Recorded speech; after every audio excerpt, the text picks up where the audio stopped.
नमस्कार, खबर उत्तराखंड में आप सभी का स्वागत है। मैं हूं आपके साथ ऋषि शुक्ला। रुक करेंगे खबरों का, लेकिन उससे पहले एक नजर सुर्खियों पर।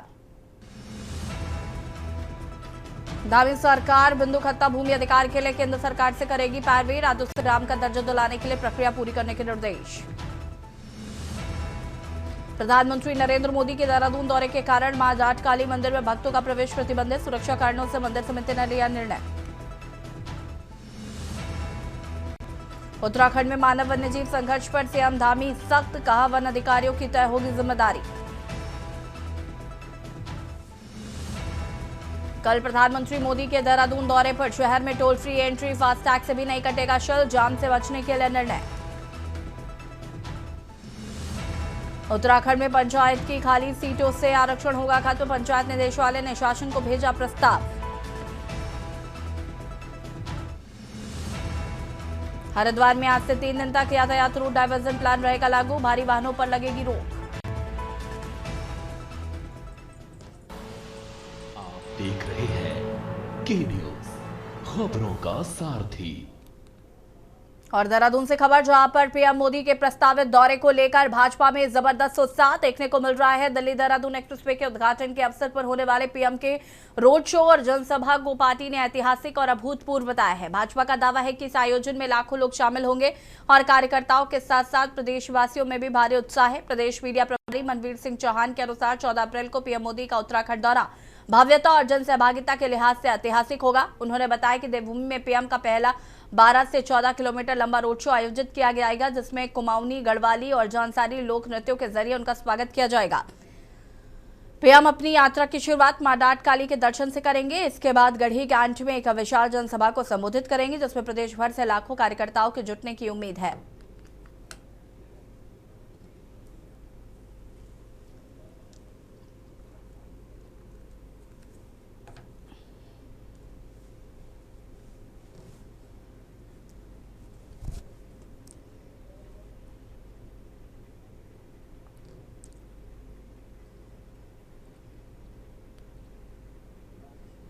निसंदेह विश्व के सबसे लोकप्रिय नेता, देश के यशस्वी प्रधानमंत्री जब हमारे प्रदेश के दौरे पर हों तो अपार उत्साह हमारे भारतीय जनता पार्टी कार्यकर्ताओं के साथ साथ उत्तराखंड की जनता में भी है, क्योंकि आदरणीय नरेंद्र भाई मोदी जी का उत्तराखंड राज्य के जनमानस के साथ उत्तराखंड राज्य के लिए विशेष आशीर्वाद और स्नेह हमेशा रहा है। और जब जब वो उत्तराखंड राज्य में आए हैं, उन्होंने उत्तराखंड राज्य को अनेकों सौगातें देने का काम किया है। और इस समय जब वो ऐसे समय पर उत्तराखंड के दौरे पर आ रहे हैं, जब हमारे उत्तराखंड राज्य को दिल्ली देहरादून एक्सप्रेसवे का वो लोकार्पण कर रहे हैं। देहरादून उत्तरकाशी से एक राहत भरी खबर सामने आई। सलक्यारा टनल के निर्माण कार्य में अहम प्रगति हुई है और राज्य सरकार के अनुसार इस महत्वपूर्ण परियोजना को 2027 चारधाम यात्रा से पहले आम जनता के लिए खोल दिया जाएगा। लोक निर्माण विभाग के सचिव पंकज पांडे ने जानकारी दी कि टनल का ब्रेक थ्रू सफलतापूर्वक पूरा हो चुका है, जो कि निर्माण प्रक्रिया का एक बड़ा और महत्वपूर्ण चरण माना जाता है।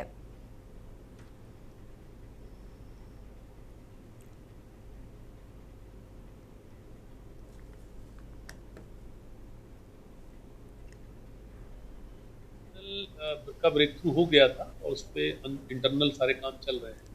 जो कमिटमेंट है एजेंसीज का, वो नेक्स्ट ईयर यात्रा से पहले वो कह रहे हैं कि उसको पूरा करके चलाएंगे। नेक्स्ट ईयर की जो यात्रा होगी, मुझे उम्मीद है कि वो उसी टनल में से, उसी सुरंग में से होगी। और सीधे आपको उत्तर प्रदेश के लखनऊ ले चलते हैं, जहां पर उत्तर प्रदेश के मुख्यमंत्री योगी आदित्यनाथ क्या कुछ कह रहे हैं, सुन लेते हैं। सिपार्थ सारथी शर्मा जी, विशेष कार्याधिकारी राजभवन सुधीर एम बोबड़े जी, आज के समारोह उपस्थित उत्तर प्रदेश शासन के हमारे सभी अधिकारीगण, विभिन्न विश्वविद्यालयों के कुलपतिगण, डायरेक्टरगण, अभिभावकगण और प्यारे बच्चों, सबसे पहले आदरणीय राज्यपाल जी का शिक्षा के प्रति अपने नवाचार, अपने शोध के लिए किए जा रहे प्रकार के अभिनव प्रयास के लिए मैं प्रदेश सरकार की ओर से उन हृदय से स्वागत करता हूं, अभिनंदन करता हूं। मैं आप सबको इस अवसर पर बधाई देता हूं और खास तौर पर शिक्षा विभाग को कि उनको एक ऐसा आदर्श मॉडल शिक्षा के संस्थान का प्राप्त हो रहा है जिसको आप एक मॉडल रूप में कहीं भी प्रस्तुत कर सकते हैं कि विद्यालय का स्वरूप कैसे होना चाहिए। याद रखना, जो दिखेगा वही समाज में बिकेगा। जैसा हम उनको प्रस्तुत करेंगे लोग उसको उसी रूप में अंगीकार भी करेंगे। हमारी वर्तमान पीढ़ी जिसके ऊपर देश का भविष्य होने जा रहा है वह किस प्रकार के संस्थानों में शिक्षा अर्जित कर रही है, सबसे पहली आवश्यकता होती है उसके पास अपना भवन कैसे होना चाहिए, और वह भवन अगर अच्छे योग्य है तो उसके अनुरूप यहां पर शिक्षा का माहौल बनाने में भी मदद मिलेगी। और यह कार्य यहां पर हर प्रकार से, यानी प्राकृतिक वातावरण के साथ साथ अपग्रेडेशन साथ साथ वहां पर शिक्षा और सर्वसमावेशी विकास का एक मॉडल बन सके। आदरणीय राज्यपाल महोदय ने आदर्श माध्यमिक विद्यालय जन भवन में अभिनव प्रयास को आगे बढ़ाया है, जो माध्यमिक और बेसिक शिक्षा के लिए एक मॉडल भी है। और उस मॉडल को लेकर के आप लोग अलग अलग पदों से जुड़े हुए लोगों को भी यहां बुलवा करके दिखवा सकते हैं। खासतौर पर सीएम अपोजिट विद्यालय के जो मॉडल बन रहे हैं उसमें इसको आप वहां स्वीकार करके उस रूप में उसको आगे बढ़ाने का एक अभिनव प्रयास कर सकते हैं। एक भव्य भवन आपको प्राप्त हुआ है। देखिए, इसमें 5,17,00,000 रुपए कुल खर्च हुए हैं, जो 4,70,00,000 ही राज्य सरकार ने दिए हैं। से सीएसआर से गवर्नर मैडम ने इधर उधर से जुटा करके, और कितनी हाई क्लास लाइब्रेरी बनी हुई है, अच्छे क्लासेस बने हुए हैं, बच्चों के मन में उत्सुकता है और उसको पढ़ने की प्रति एक नई जिज्ञासा भी पर हम सब ने देखा है, और उन चीजों को लेकर के हम आगे बढ़े हैं। हमने अक्सर यहां पे देखा है, पहली बार हुआ जब राजभवन की टीम जन भवन के रूप में प्रदेश के अंदर रिपब्लिक डे के परेड में भागीदार बनती है। यहां के बच्चों के स्पोर्ट्स मीट होते हैं, यहां के बच्चों के अंदर विभिन्न प्रकार की जो गतिविधियों का केंद्र आज यहां के विद्यालय और यहां के बच्चे बन रहे हैं। और ये प्रस्ताव जब मेरे सामने भी रखा गया कि राजभवन विद्यालय में उसका अपग्रेडेशन होना है, उसको माध्यमिक स्तर का विद्यालय बनाना है, तो मैं सोचता था क्या बच्चे मिलेंगे, क्योंकि एक सोचने प्रश्न होता है कि सरकारी स्कूल में बच्चे, लेकिन सरकारी स्कूल भी किसी कॉन्वेंट और पब्लिक स्कूल की तर्ज पर अपने आप को उस प्रतिस्पर्धा के योग्य बना सकते हैं। थोड़ा सा भी हम प्रयास अपने स्तर पर प्रारंभ करें, और आज ये आदर्श माध्यमिक विद्यालय उस प्रतिस्पर्धा के लिए अपने आप को तैयार कर रहा है। एक भव्य भवन, उसकी अच्छी वर्क, यानी बहुत अच्छी उसकी लैब्स, उसकी लाइब्रेरी, उसके क्लासरूम और उसका जो बाहरी आर्किटेक्ट है, ये सभी चीजें, उस प्रांगण, इस बात की ओर हम सबका ध्यान आकर्षित कर रहा है कि हम सरकारी विद्यालयों को भी उस रूप में आगे बढ़ा सकते हैं जिस प्रकार से आदर्श माध्यमिक विद्यालय राज भवन के अंदर हम सबको आज देखने को मिल रहा है। बहनों और भाइयों, हम लोग अक्सर इस बारे में कहते हैं कि ये सभी प्रयास करने से होते हैं। याद रखना, परिश्रम का कोई विकल्प नहीं है। कोई भी परिश्रमी व्यक्ति सदैव अपनी मंजिल को प्राप्त करने में सफल हो सकता है। सामने एक उदाहरण आता है, जीवक नामक वैद्य आयुर्वेद में जिन्होंने एक नई पहचान बनाई। वे अपने गुरु के पास जब तक्षशिला में शिक्षा अर्जित कर रहे थे, शिक्षा अर्जित करने के बाद वापस अपने घर को प्रस्थान करना चाहते थे। गुरु आज्ञा लेने के लिए गए। गुरु ने गुरु से उन्होंने कहा कि मैं वापस अपना देश जाना चाहता हूं। उन्होंने कहा कि जाना चाहते हैं लेकिन उससे पहले तुम्हें परीक्षा देनी होगी। परीक्षा क्या थी? उन्होंने कहा जाओ इस वन में कोई ऐसी वनस्पति ढूंढ के लाओ जिसमें औषधीय गुण न हो। उनके सामने एक प्रश्न था, जीवक के सामने वो जाते हैं, तक्षशिला के वनों में जाते हैं, जाकर के वहां दिनों तक निवास करते हैं और अंत में वापस आकर के कहते नास्ति मूलो अनौषध है, यानी कोई भी ऐसी वनस्पति नहीं है जिसमें औषधीय गुण न हो। यानी अगर पूरा मंत्र अगर आप पढ़ेंगे, अमंत्रम अक्षरम नास्ति, नास्ति मूलो अनौषध है, अयोग्यो पुरुष नास्ति, योजकः तत्र दुर्लभ। यानी अयोग्य कोई नहीं है, जैसे कोई अक्षर अयोग्य नहीं है, वह हर अक्षर में मंत्र बनने की सामर्थ्य है, हर वनस्पति में औषधि बनने की सामर्थ्य है। हां, कोई मनुष्य अयोग्य नहीं है, उसमें भी योग्य बनने की सामर्थ्य है, लेकिन उसके लिए योजक चाहिए। और योजक के रूप में शिक्षा के लिए आज हमारी गवर्नर मैडम ने उस प्रकार का एक मॉडल आपके सामने प्रस्तुत है कि बेसिक और माध्यमिक किस रूप में उससे प्रेरणा प्राप्त कर सकते हैं। हर एक क्षेत्र में यह उदाहरण प्रस्तुत किया जा सकता है। और यहां बच्चों की प्रतिभा को मैं जब देख रहा था और मैंने देखा किस रूप में, किस आत्मविश्वास के साथ उन्होंने यहां पर कार्य किया है। और यानी जब वे एक्सप्लेन कर रहे थे विद्यालय के अंदर अनेक यानी बड़ा लक्ष्य लेकर के उन्होंने इस बात को देखा है। और मैं देख रहा था उनके मन में, कोई भारत के स्पेस मिशन को बता रहा था, कोई भारत के अंदर जो आज की इमर्जिंग टेक्नोलॉजी है इसके बारे में बता रहा था, बच्चे अक्षर ज्ञान के बारे में बता रहे थे, कोई स्मार्ट क्लासेस के बारे में बता थे, अलग अलग बच्चे उसके बारे में बता रहे थे। जब हम बताएंगे उनके मन में जिज्ञासा होगी, उनके सामने हम एक पहले से टारगेट दे रहे हैं, वह उसको अचीव करने के लिए कार्य करेगा। और मैं इस बात को कह सकता हूं, यहीं से प्रारंभ होता है उनके जीवन को आगे सुधारने का।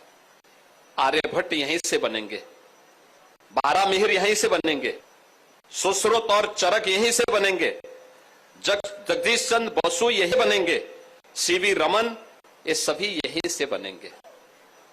और ये रहस्य यहीं से प्रारंभ है। याद रखना, आर्यभट्ट की जब हम बात करते हैं, भारत के वैज्ञानिक जिन्होंने शून्य और खगोल विज्ञान की अद्भुत अवधारणाएं दी, वह कोई और नहीं, भारत का वैज्ञानिक आर्यभट्ट थे। बारामिहिर आकाश के रहस्यों को पहली बार उद्घाटन करने वाला कोई एक वैज्ञानिक है, वह खगोल शास्त्री के रूप में बारामिहिर है।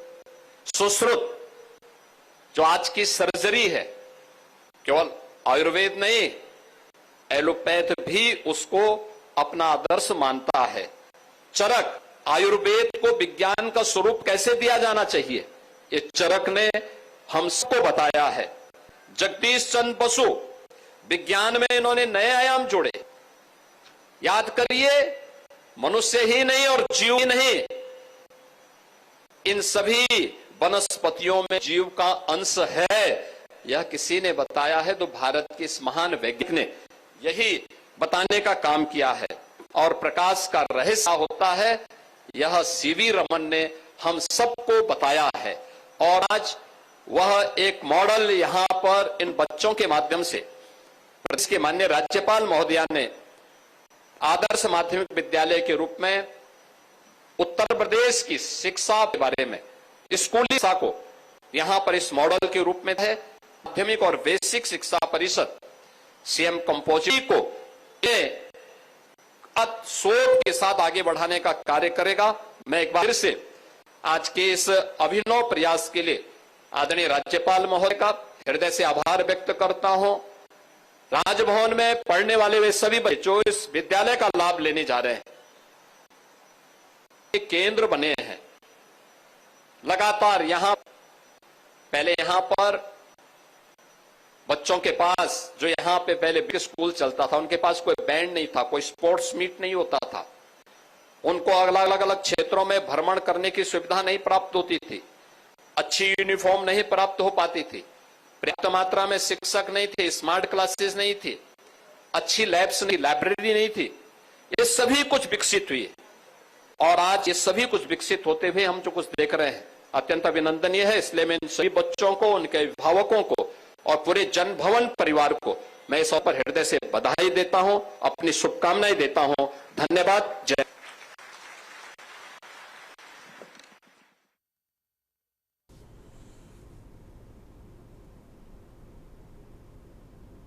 और अब रुक करेंगे उत्तराखंड की खबरों का। खबर देहरादून से, जहां पर महिला सशक्तिकरण को लेकर एक महत्वपूर्ण बयान सामने आया। उत्तराखंड राज्य महिला आयोग की अध्यक्ष कुसुम कंडवाल ने नारी शक्ति वंदन अधिनियम 2023 का स्वागत करते हुए प्रधानमंत्री नरेंद्र मोदी का आभार व्यक्त किया है। उन्होंने कहा कि यह अधिनियम महिलाओं के सम्मान, अधिकार और सशक्तिकरण की दिशा में एक बड़ा कदम है। कुसुम कंडवाल ने कहा कि अब तक महिलाओं के लिए नीतियां बनाई जाती थी, लेकिन इस कानून के बाद महिलाएं स्वयं नीति निर्माण प्रक्रिया का हिस्सा बनेंगी।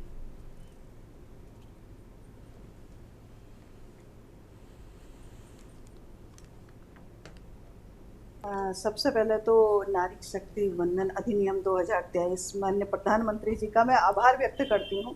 एक मजबूत सोच के साथ, दृढ़ निश्चय के साथ एक बड़ा फैसला, जो हमारी आधी आबादी है मातृशक्ति, उसको सम्मान देने का जो काम माननीय प्रधानमंत्री जी कर रहे हैं, ये बहुत बड़ी बात है। और अभी 16 अप्रैल से लेकर 18 अप्रैल तक विशेष सत्र बुलाया गया है, इसमें मंथन होगा और निश्चित ही पूरे देश की जो महिलाएं हैं, वो पहले उनके लिए नीति बनाई जाती थी, आज वो नीति निर्माता स्वयं बनेंगी। वो स्वयं सदन में पहुंचकर अपनी बात को मजबूती से रखेंगी। खबर देहरादून से, जहां पर मुख्यमंत्री धामी के नेतृत्व में श्रमिकों के बच्चों के लिए विदेश में रोजगार के नए अवसरों का मार्ग प्रशस्त किया जा रहा है। सरकार का उद्देश्य है कि युवाओं को स्किल डेवलपमेंट के माध्यम से प्रशिक्षित कर वैश्विक स्तर पर रोजगार योग्य बनाना है। राज्य सरकार लगातार युवाओं के कौशल विकास पर विशेष ध्यान दे रही है, ताकि किसी भी वर्ग का युवा पीछे न रह जाए, सभी को समान अवसर मिल सके। इस पहल के तहत श्रमिक परिवारों के बच्चों को भी विशेष प्रशिक्षण देकर उन्हें विदेशों में नौकरी पाने के योग्य बनाया जाएगा। भाजपा प्रवक्ता कुंवर जपेंद्र सिंह ने कहा कि मुख्यमंत्री धामी युवाओं के स्किल डेवलपमेंट को बढ़ावा देने के लिए निरंतर प्रयास कर रहे हैं।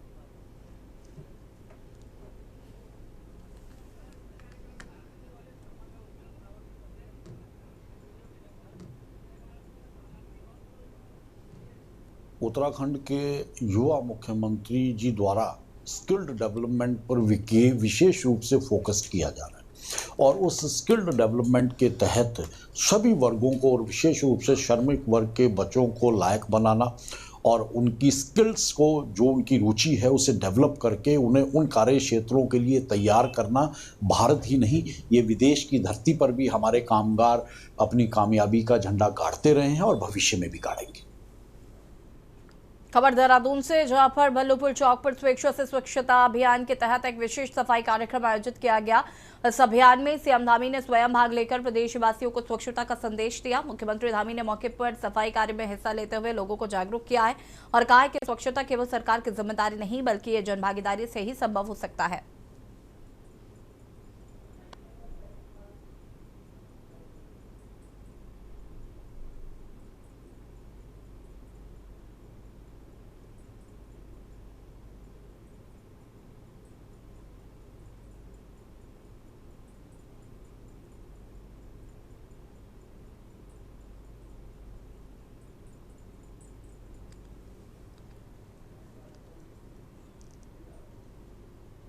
उत्तराखंड के हरिद्वार में वन विभाग ने लकड़ी तस्करों के खिलाफ बड़ी सफलता हासिल की। काली नदी बैरियर पर चेकिंग के दौरान अवैध कार्य की लकड़ी से लदी एक डीसीएम गाड़ी को जब्त किया गया। जानकारी के अनुसार जब वन विभाग की टीम ने काली नदी बैरियर पर डीसीएम को रोकने का प्रयास किया तो चालक ने रोकने के बजाय वाहन की रफ्तार बढ़ा दी और वहां से फरार हो गया। वनकर्मियों ने हार न मानते हुए वाहन का पीछा किया और अंततः गागालेडी के पास से घेर लिया गया। खुद को गिरा देख चालक वाहन को बीच रास्ते में छोड़कर पास के खेतों की ओर भाग निकला। पुलिस और वन विभाग की टीमें फरार चालक की तलाश में जुटी हैं।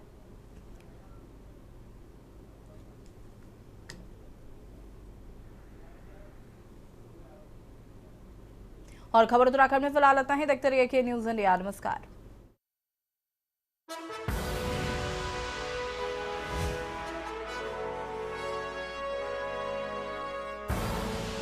आप देख रहे हैं के न्यूज, खबरों का सारथी।